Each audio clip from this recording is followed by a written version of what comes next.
শুনলেন ইমাম আবু হানিফা রাহিমাহুল্লাহর কাছে একদল মহিলা এসে প্রশ্ন করলেন, হে যুগের ইমাম, আপনি বলুন একটা পুরুষ ইসলামে 4টা বিবাহ করতে পায়, একটা মহিলা কেন 4টা স্বামী রাখতে পাবে?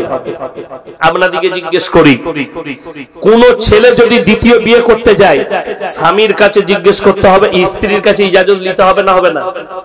কথা বলেন, হবে না হবে না? যারা বলছেন হবে তারা ভুল বলছেন। এরকম ভালো বউ কারো আছে রাত্রে গিয়ে বলবেন কালকে আমি বিয়ে করব, তোমাকে গালে চুমু খাবে না জুতো করে মারবে, ঝাঁটা করে মারবে? ইসলামী শরীয়তে বিবির কাছে দ্বিতীয় বিবাহ করার জন্য অনুমতির প্রয়োজন নেই। অনেক মহিলারা মনে মনে ভাববেন আচ্ছা হুজুরকে দাওয়াত দিয়েছে এই তো বিয়ে করার জন্য বলছে, আর অনেক ছেলেরা মনে মনে করছে ভালো হুজুরকে দাওয়াত দিয়েছি কালকে আবার একটা বিয়ে করব, তুমিও মার খাবে আমিও মার খাবো। না, ইসলামে বাধাটা বিবির কাছে নেই, বাধাটা আল্লাহ দিলেন তোমার হৃদয়ে। যদি তোমার মনে হয় দুটো বিবিকে সমান চোখে দেখতে পারবো না, তোমার জন্য একটাই বিবি যথেষ্ট। কেউ যদি দুটো বউ রাখে, একটা বউকে যদি 500 টাকা দামি শাড়ি দেয় আর একজনকে যদি 400 টাকা, সে যদি তাহাজ্জুদ গুজার হয় পৃথিবীর কোন মৌলবি দোয়া করে তার আযাব রক্ষা করতে পারবে না। কেউ যদি দুটো বউ রাখে, একটা বউকে ভালোবাসে আর একজনের সঙ্গে দুর্ব্যবহার করে, সে যদি তাহাজ্জুদ গুজার হয় তার কবরের আযাব আর কিয়ামতের দিনে তাকে কেউ রুখতে পারবে না। ওইটা হচ্ছে ইসলাম। দুটো বউকে সমান চোখে যদি না দেখতে পারো, তোমার জন্য একটাই বিবি যথেষ্ট। চলুন একটু আগে চলুন। ইমাম আবু হানিফা রাহিমাহুল্লাহ বললেন, হে মহিলারা তোমরা কাল সকালে আসবে। মহিলারা চলে গেলেন। ইমাম আবু হানিফা রাহিমাহুল্লাহ পেরেশানির মধ্যে আছেন। তিনার মেয়ে বাড়িতে খানা খেতে বসেছেন। আব্বা আপনি এত পেরেশান? বললে মা, মহিলারা প্রশ্ন করেছে যে একটা পুরুষ 4টা স্বামী রাখতে বিবি রাখতে পারে, একটা বিবি কেন 4টা স্বামী রাখতে পারবে না? সেই যুগটা টেকনোলজির যুগ ছিল না, সায়েন্সের যুগ ছিল না। ইমাম আবু হানিফা রাহিমাহুল্লাহর মেয়ে বললে, আব্বু আপনি টেনশন নেবেন না, মহিলাগুলোকে আমার কাছে পাঠান, আমি উত্তর দেব। তুমি পারবে? পাঠান আমার কাছে। ঠিক আছে। ইমাম আবু হানিফা রাহিমাহুল্লাহ চলে গেলেন। ফজরের পরে বসে আছেন, মহিলারা হাজির। আপনি তো বলেছিলেন উত্তর দেব, বললে তোমাদের উত্তর রাখা আছে আমার মেয়ের কাছে, চলে যাও। ইমাম আবু হানিফা রাহিমাহুল্লাহর মেয়ের কাছে সেই মহিলারা উপস্থিত। তুমি কি বলেছো আমাদের প্রশ্নের উত্তর দেবে? বলে হ্যাঁ। তোমরা বসে যাও। সমস্ত মহিলারা বসে গেলেন। রিওয়ায়েতে আছে একটা করে কটোরা ধরিয়ে দিলেন, ছোট ছোট বাটি। বলে এগুলো কি করব? বলে পর্দার আড়ালে যাও আর তোমরা নিজের নিজের স্থান থেকে দুধ বের করে নিয়ে এসো। প্রত্যেকটা মহিলা নিজের নিজের পর্দায় গিয়ে স্তন থেকে দুধ বের করে নিয়ে এসেছে। ইমাম আবু হানিফা রাহিমাহুল্লাহর মেয়ে একটা বড় পাত্র রেডি করলেন, এর মধ্যে ঢেলে দাও। যেমনি ঢেলে দিয়েছেন সব মিক্স হয়ে গেছে। হবে না হবে না? দুধগুলো মিক্স। এরপরে ইমাম আবু হানিফা রাহিমাহুল্লাহর মেয়ে বললেন, হে মহিলারা তোমরা নিজের নিজের দুধগুলো বের করে নাও। তারা বললে, হে পাগল মহিলা, দুধগুলো তো মিশে গেছে, কি করে আমরা বার করব? ইমাম আবু হানিফা রাহিমাহুল্লাহর মেয়ে বললে, হে পাগল আমি নয়, পাগল তোমরা। একটা মাঠে ছাগল যখন চড়তে যায় 5টা পাঠা মিলামিশা করতে পারে, কার বীর্যের দ্বারা বাচ্চা হয়েছে এটা আল্লাহ ছাড়া কেউ জানে না। একটা গাই মাঠে গেলে 5টা ষাঁড় মিলামিশা করতে পারে, কার বীর্যের দ্বারা বাচ্চা হয়েছে এটা আল্লাহ ছাড়া পৃথিবীর কেউ জানে না।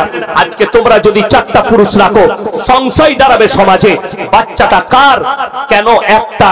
তোমাদের মধ্যে আর জানোয়ারের মধ্যে কোনো ফারাক থাকবে না। ওই জন্য আল্লাহ ইনসানের পরিচয় বাপের দ্বারা দিয়েছে আর জানোয়ারের পরিচয় মায়ের দ্বারা। জোরে বলুন সুবহানাল্লাহ। আজকে যাদের কাছে গুগল আছে, সার্চ করুন আমেরিকা, লন্ডন, জাপান, জার্মান, উত্তর কোরিয়া, দক্ষিণ কোরিয়া, ফ্রান্স, যতগুলো বেঈমান কাফেরের দেশ আছে তারা তাদের পার্লামেন্টে পাস করিয়েছে। এরপর থেকে কোন বাচ্চা যদি চায় মায়ের পরিচয়েও বাঁচতে পারবে। তার মানে তার মা জিনা করবে, রিলেশনে থাকবে। এখন একটা শব্দ ব্যবহার হচ্ছে আমাদের সমাজে, শিক্ষিত সমাজে, সেটার নাম হচ্ছে রিলেশন। রিলেশনশিপে থাকবে, একসঙ্গে থাকছে, বিয়ের প্রয়োজন নেই, বাচ্চা পয়দা হলো, স্বামী ছেড়ে চলে গেল, সেই ছেলে তার সঙ্গে তার বয়ফ্রেন্ড ছেড়ে দিলে এই বাচ্চা যে জন্ম নিল এ মায়ের পরিচয়ে বাঁচবে। এই ছেলেগুলো হবে হারাম আওলাদ, এইভাবে প্রমোট পাবে। আপনি লেখেলেন আমি মরে গেলে আমার কথাটা লাকিরের মতো ভাসবে এই ইউটিউব আর ফেসবুকে। আমি মরে যাওয়ার পরও আমি যদি মারা যাই জানতে পারবেন 2030 সালের মধ্যে এই আইনটা ভারতের সুপ্রিম কোর্ট পাস করাবে যে চাইলে মায়ের পরিচয়ও বাঁচতে পারবে, সেটার নাম গার্লফ্রেন্ড আর বয়ফ্রেন্ড। এখন যেটা চলছে, 2 সপ্তাহ আগে একজন দামি ফুটবলার, যদিও তার নামটা আমি উচ্চারণ করব না, তার গার্লফ্রেন্ড প্রেগনেন্ট, ফেসবুকে ফটো দিয়েছে আমার পেটে বাচ্চা আছে, আমি প্রেগনেন্ট। সেই বয়ফ্রেন্ড লিখছে, ফুটবলার লিখছে আমার বাচ্চা হলে, বেটা ছেলে হলে এই নাম দেবো, মেয়ে ছেলে হলে এই নাম দেবো। সেই মেয়েটা তার গার্লফ্রেন্ড দ্বিতীয়বার পোস্ট করছে ফেসবুকে, এই বাচ্চা তোমার নয়, তোমার সঙ্গে ঝগড়া হওয়ার পরে আমি অন্য জনের সঙ্গে, অন্য ছেলের সঙ্গে মিলামিশা করেছি, এই বাচ্চাটা তার। জোরে বলুন নাউজুবিল্লাহ। এই বাচ্চা হারাম বাচ্চা, বিবাহ হবে না। মোদী সরকার পার্লামেন্টে বিল এনেছিল, ইউনিফর্ম সিভিল কোড ইউসিসি। মুসলমান নয়, এই ভারতের প্রত্যেকটা জাতি এক দেশ এক কানুন। তোমাদের বিয়ে থাকবে না, যাকে মন যাবে তার সাথে ঘর করবে, তোমাদের বিয়ের প্রয়োজন নেই। এই ধরনের একটা বিল আনতে চেয়েছিল, যাই হোক বিল বাতিল হয়েছে। এরা বহু রকমের চক্রান্ত করছে, তারা চায় মুসলমানদের ঈমান ধ্বংস হয়ে যাক।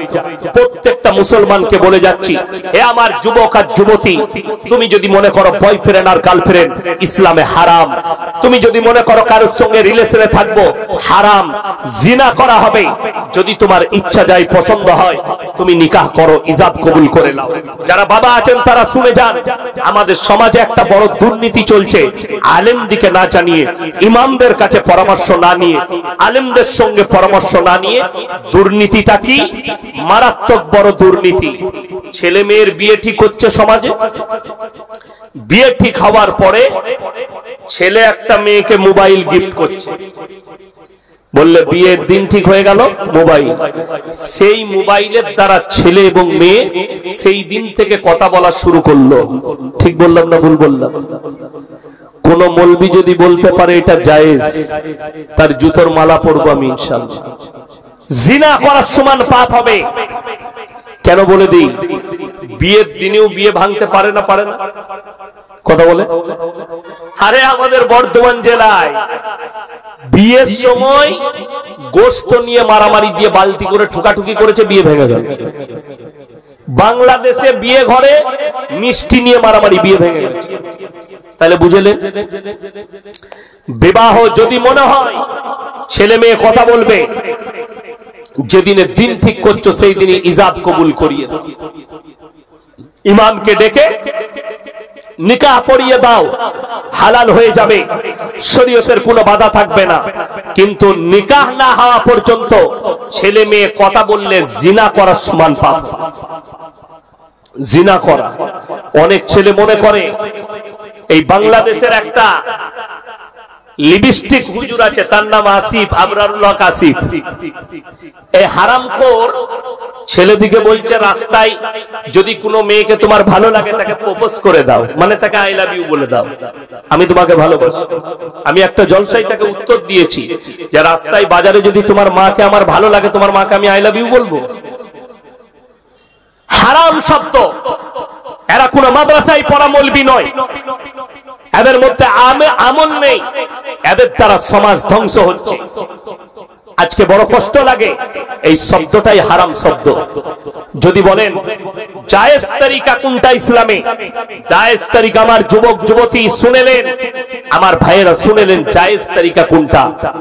আল্লাহ নবী সাল্লাল্লাহু আলাইহি সাল্লামের মেয়ে হযরতে ফাতেমাতুজ জাহরা রাদিয়াল্লাহু তাআলা আনহার জন্য বিবাহের প্রস্তাব যিনি এনেছিলেন প্রথম, তিনি হচ্ছেন হযরতে উসমানে গনি রাদিয়াল্লাহু তাআলা। ইয়া রাসূলুল্লাহ, আমি আপনার মেয়ে ফাতেমাকে বিবাহ করতে চাই। নবীজি বললেন, হে উসমানে গনি, তুমি ফাতেমার থেকে ভালো বিবি পাবে, ফাতেমা তোমার থেকে ভালো স্বামী পাবে। এই উত্তর দিলেন। হযরতে আলীর সঙ্গে বিবাহ হলো। তোমার যদি কোনো মেয়েকে পছন্দ হয়, তার বাড়িতে তুমি প্রস্তাব পাঠাও, আপনার মেয়েকে অমুকের ছেলের পছন্দ, আপনি যদি বিয়ে দেন সুখী হবে, ভালো হবে, তোমার তকদিরে থাকলে পাবে, না হলে পাবে না। তোমরা যে তরিকাটা বলছো যে রাস্তায় আমি আই লাভ ইউ বলবো, প্রেম করব, পার্কে দেখা করব, শুনেলেন কিয়ামতের আলামতের মধ্যে মারাত্মক আলামত হচ্ছে, মারাত্মক আলামত রাস্তাঘাটে কুকুরের মতো জিনা হবে। এটা একটা মারাত্মক আলামত। এখন বর্তমানে পতিতালয়ের থেকেও মারাত্মক জিনার আড্ডাখানা হচ্ছে বর্তমানে সরকারি পার্ক গুলো, যেগুলো পার্ক আছে।